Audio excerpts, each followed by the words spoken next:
In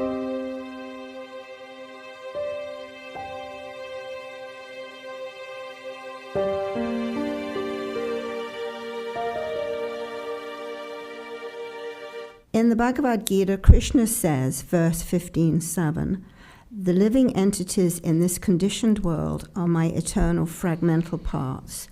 Due to conditioned life, they are struggling very hard with the six senses, which include the mind. It makes sense to know that as a soul, I have an individual existence, and therefore my liberation or removal of ignorance has to be worked out individually. And when the subtle body which covers the soul that I am is done with, then I'll exist as pure light or Brahman. However, according to Advaita, we are all one Brahman. So how is it that this one is covered with millions and zillions of subtle and gross bodies? And how is that removal of ignorance to be worked out separately for each? From whom does the ignorance need to be lifted? From Brahman? But the Brahman is one. Why does each mind-body mechanism have to work separately to remove ignorance from that which is one in us all?" Oh, very big questions.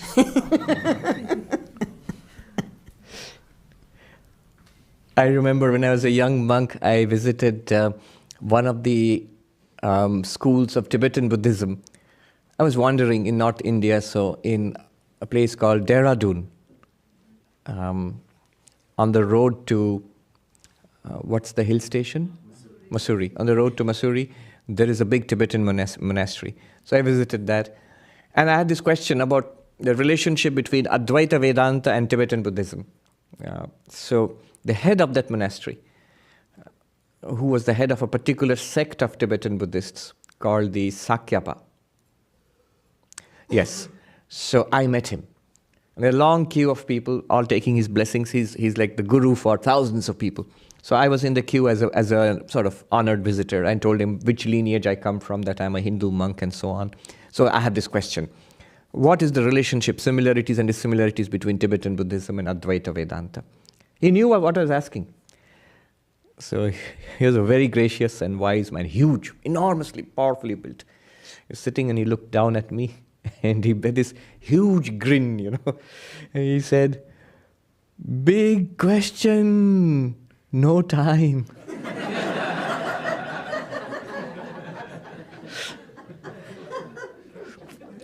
So I burst out laughing and I bowed down to him and said, "Thank you, that's all right, we'll some other time maybe." Yes, big question. I'll try to answer in brief. The sting is in the tail. The real question, if you know the Advaita polemics, where is ajnana or avidya, ignorance? Where is it? Is it in Brahman or is it in us, the jiva? So that's the last one. But before that, the earlier part of it, are we one or many? That's what she's asking. Gita seems to say that we are many. The Lord says, these jivas are fractions of my being. So from that, the Vishishta Advaita philosophy can take up very well, that we are all parts of the Lord. So are we one or many? Obviously, as bodies, we are many. Just count. Head count. Bodies, we are many. As subtle bodies, the thoughts, feelings, ideas, persons inside, many or one? Many. He's trying to look at my face. What is the correct answer? No, just use common sense. Don't you feel that you're different from the person next to you? Of course. Your life story is different. Your ideas, thoughts, likes, dislikes, they're all different. So you are different. As bodies, we are different. As the subtle body also, we are different. We are different subtle bodies, different physical bodies. Clearly so. But as the Atman, as pure consciousness, that's supposed to be the correct answer. That's why you're telling me. That which we are trying to meditate upon, the vast, limitless sky of consciousness in which all sensations arise and fall. Even the word limitless, if it is limitless, Satyam, Jnanam, Anantam Brahma, pure being, pure awareness, and infinite. If it is infinite, if it is limitless, can there be more than one? You see what I'm asking? If the bodies are different, then there is limit.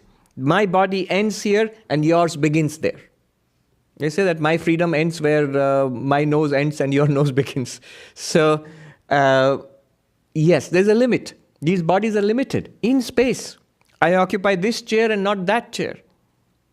In time, there's a time when this body was born, and there's a time when this body will die. We are limited in time. We are limited in space. And we are limited as object. That means each body is different from each other. So limitation is there. As minds also, we are limited. My thoughts, your thoughts are different. They limit each other. This is not that. What do I mean by limit? This is this and not that. So there are two things. So it's limited. But that one consciousness without distinction, without limit, if you say infinite, how many infinites and how many limitless things can there be? Only one. Logically speaking. Even if you want to understand it phenomenologically. Phenomenologically means how it feels to you. Clearly the body feels different. It feels to us right now, our bodies feel different, you can see. Minds also feel different. My mind, you say, I can't sense your mind, but you can sort of estimate the way we estimate, which we infer about other people's minds. And clearly we feel they're different people. So the minds are also different. But now think, if I am just the witness consciousness, without any characteristic means distinguishing characteristic. In Sanskrit, Vishesha. Vishesha means that which distinguishes one from the other. If there are no distinguishing characteristics, how will you say, my infinite consciousness is different from your infinite consciousness? There is no my and your there. My and your comes only with the mind. So, from the Atman point of view, the infinite consciousness, Atman or Brahman, same thing. It's one. It's one. Then if I am the Atman or Brahman, how is it many? It's just imagine this. The one sun shining there, reflected in multiple pots and buckets of water, dewdrops. You will see millions of reflections. And they're all shining like the real sun. So how many suns are there? It's a one real one and many reflected ones. So there's only one real sun, but this consciousness reflected in the mind. Just now when we look at our minds, we feel conscious, we feel aware. That's the reflected consciousness, Chidabhasa. That's not the real Atman, not the real self. That reflected consciousness is as many minds, so many reflected consciousnesses, and so many jivas, individual beings. So at the level of body we are different, at the level of the mind we are different, and the consciousness in the mind, reflected consciousness in the mind, we are different. But all that is possible because of one limitless consciousness, which appears in so many forms. You sit surrounded by mirrors in a barber shop. How many of you are there? Thousands? Because each mirror reflects the others. So there's endless sequence of your faces there. Only one real face. And many. As many mirrors, so many faces. But those are reflections. Really one, apparently many. And those many can be different. Convex mirror, concave mirror, different types of mirror, you'll find funny shapes. But those are only because of the mirror. Your face is not like that. Similarly, we all seem to be different beings, and at that level we are different beings. At the physical level we are different beings. But inside, as you go deeper, body, mind, witness consciousness, you come to a oneness. So that's the answer to the first question. The second one is actually much more difficult. Here, I don't know if she has written, her name is Pramila. I don't know if she has written consciously or deliberately, but she has touched upon a very deep point of non-dualistic, what is called dialectics. Dialectics means debates with the dualists. So one great question is, where is ignorance or maya? In Sanskrit, ashraya. What is the locus? Where is ignorance? So why should that be a problem? You see, Vedanta says Brahman alone is real. Because of ignorance of our real nature, we seem to be individualized. We seem to be separate. Now, if ignorance is in us, then how did we come to exist? Because before our individualized existence, ignorance must be there. After ignorance, only Brahman appears as individualized jiva. Are you with me? It's a matter of logic. So ignorance must logically precede my own existence. existence as a jiva.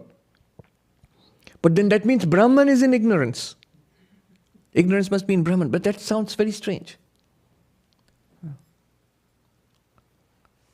So if you say ignorance is in jiva, there's a fault is mutual dependence. Anyonyashraya. That means the very separate existence of the jiva depends on ignorance, and ignorance depends on in the jiva, is in the jiva. So how can the two, they are mutually dependent, can't work.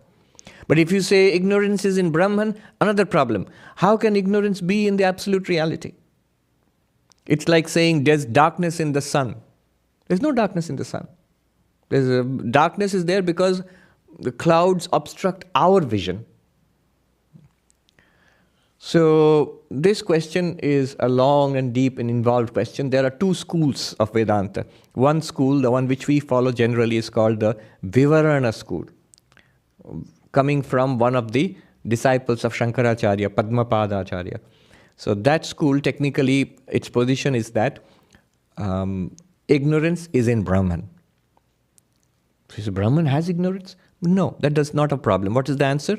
Because ignorance does not have the same status as Brahman. That means Brahman is existence itself. Ignorance is not a second thing which is apart from Brahman. It is basically the power of Brahman, by which Brahman is occluded or hidden and projected as this universe. See, what would be the problem? If ignorance or Maya is a second thing and Brahman is another thing, so there will be two. So non-duality is violated then. But here we are saying Maya is not a second reality apart from Brahman. We can call it the power of Brahman or whatever. That's one school. The other school is Vachaspati Mishra, what is called the Bhamati school. And they say that ignorance is in us, in the jiva, not in Brahman. How do you know that? Who feels ignorant right now? I do not know Brahman. I, the jiva. So obviously ignorance is in you. Where is the question of ignorance being in Brahman? I do not know my real nature. So ignorance is in me. Then what about the problem of mutual interdependence? So that's like the chicken and egg problem. This is bijankuravat, like the seed and the sprout. Which comes first? So it's not that they are at coterminous and logically contradict each other. But ignorance produces the jiva. But the jiva also perpetuates ignorance. And it's a beginningless series, and so that's how he leaves it. The answer is that there's no solution to this question. What the sadhus say in the Himalayas is, don't try to prove Maya. Don't try to prove. Agyan siddh mat kijiye, agyan ko kaatiye. Don't try to establish ignorance. If you investigate ignorance, you overcome ignorance by knowledge. What happens then when you realize your nature as Brahman, when you're enlightened, this question doesn't exist anymore. As one Swami put it beautifully, on this side of enlightenment, on our side of enlightenment, there is the question, no answer. On their side of enlightenment, there is the answer, but no question.